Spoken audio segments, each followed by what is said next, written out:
What is going on, guys? I'm going to be showing you guys how to make set up the DarkComet RAT 5.3.1.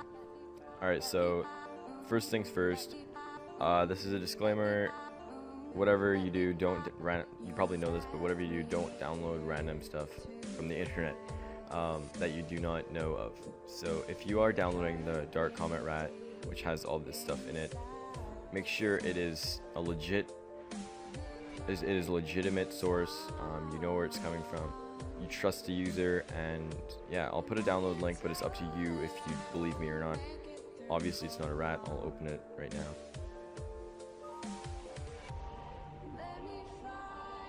and it will open up like that. Yeah, so obviously not a rat. It's your choice if you want to trust me or not, but yeah, so let's go forward. First things first, you're gonna need this, and you're gonna need this. This is the no IP duck, and this is the DarkComet RAT 5.3.1. First, you're gonna want to make an account on noip.com. Make an account, and then click on add a host. And once you go here, you want to type in your host name. You can type in, for example, I don't know, you can do this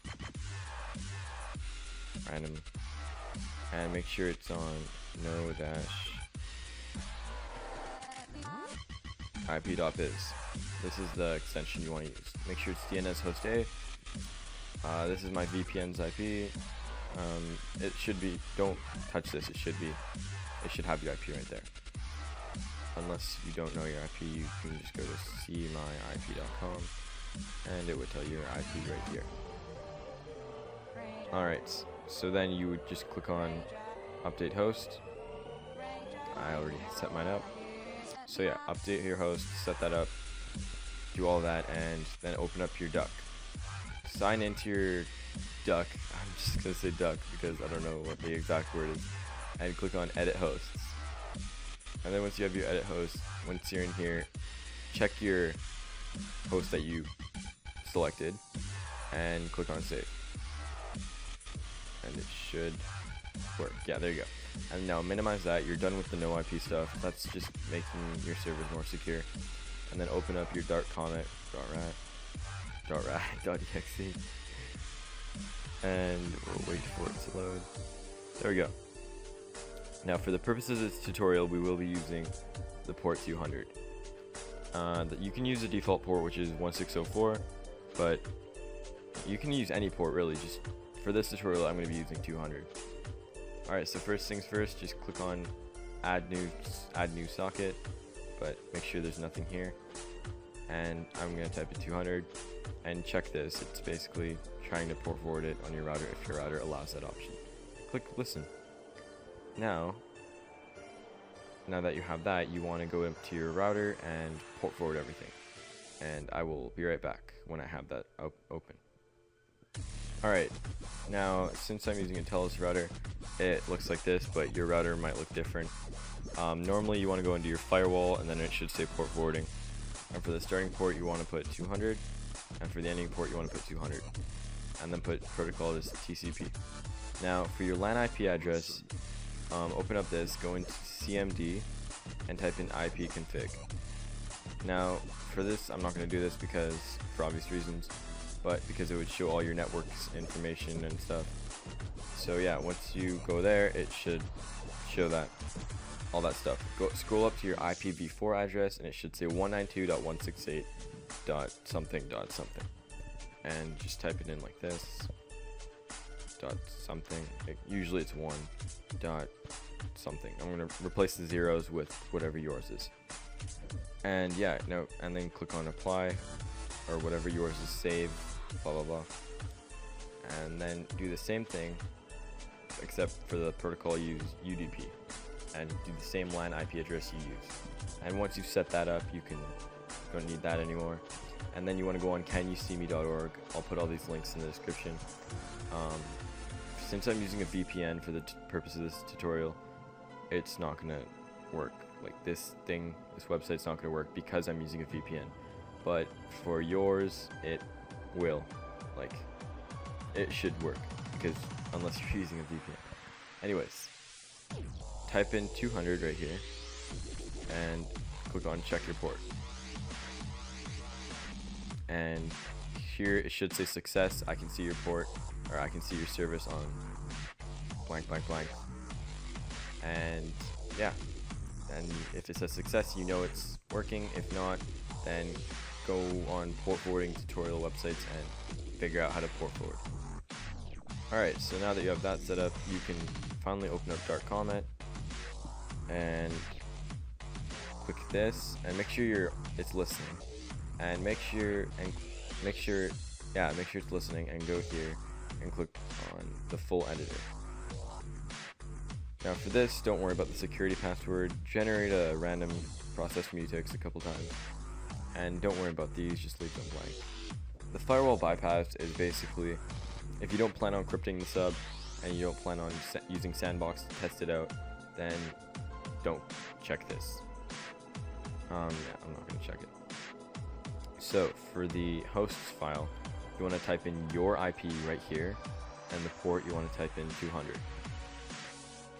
I'm just going to leave mine on the default one because I'm not sending mine to anyone. So yeah, then for the module startup, click on the start the stub with Windows. For the best way to keep it hidden, I would drop the file in their temp folder and save it as system32dll. And then you want to click or check melt file after first execution. Don't worry about the file creation date unless you really want to. Yeah. And for the persistence installation, it basically makes it so when they kill it, it comes back. And check all these. Now for the install message, I'm just going to use the default one, which is welcome to DarkComet Rat. If you see this message, it means the stub successfully runs and you appear in the master user list. Obviously don't use that unless you want them to know they're being ratted, which usually you don't. So yeah, you can even customize the icons. Yeah, so there you go. And for the module shield, check all of these because that's just gonna hide it. Don't check these because it will raise suspicion. Like, it'll obviously disabling their user account control, their firewall, their registry, and their task manager. They'll be like, why is this disabled? So yeah, obviously don't check these unless you really want to hit the person hard and you want them to know that they're obviously have a virus. But even if you disable all these, there's still a way for them to get into their firewall and all that. So it's not really recommended. And yeah, so don't worry about the keylogger, host file, plugins, and the file binder and the icon. These icons are all fake. They look different than the normal icons, so don't use them. After the stub finalization, don't do anything. Keep it as an exe file. And if you want to use this, if you want to make multiple rats, then save the profile. So yeah, build this up. I'm gonna call mine test, and it should say done here. Right, it is done. Okay, and you can close this up. And here's your rat. Make sure you don't open it by accident, or else it will cause damage to your computer. So yeah, basically you're done. If you do want to test it on yourself, right click it and run it with Sandbox. I will put a link to Sandbox. It's basically like a virtual server. It runs stuff outside your computer, so it won't affect your computer. So yeah, we can set an error message to that, and we'll click OK. And there. For some reason it's not appearing on the master use list. I'm pretty sure it's because I'm using a VPN. Oh, there we go. There we go. It showed on here. It says you have a new user, blah blah blah. So yeah, we infected ourselves, and now once you have that person infected, you can do stuff with their computer. For example, you can look at their system info.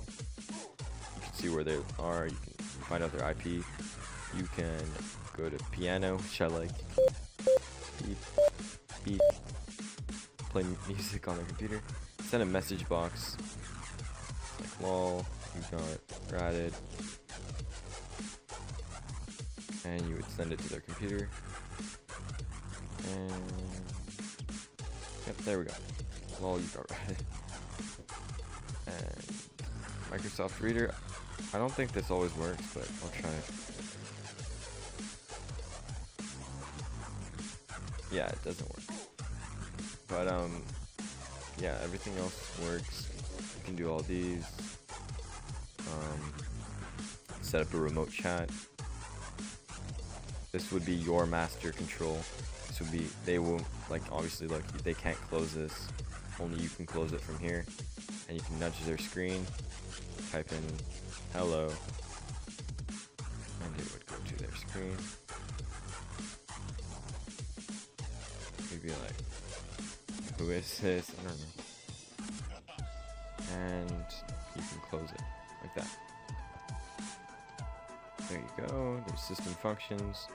There's all this. There's scripting. There's files management. You can view their files. You can delete their files. You can look at their passwords. Just click refresh and it'll show you a list of their passwords. Spy. Look at their webcam. Hear what they're saying. Look at them through a remote desktop. Like, look at their desktop pretty much. There's all this stuff. You can turn off their computer. Do all sorts of stuff. It's up to you, really. And since we have it sandbox, we can terminate the program. And there it's gone. That's only if you use it with sandbox, because we didn't infect our computer technically. So yeah, basically that's how you use it. That's when you rat someone, that's how you use it. I hope you enjoyed this tutorial. I will include a link of all of these in the description. Thanks for watching, guys. Peace.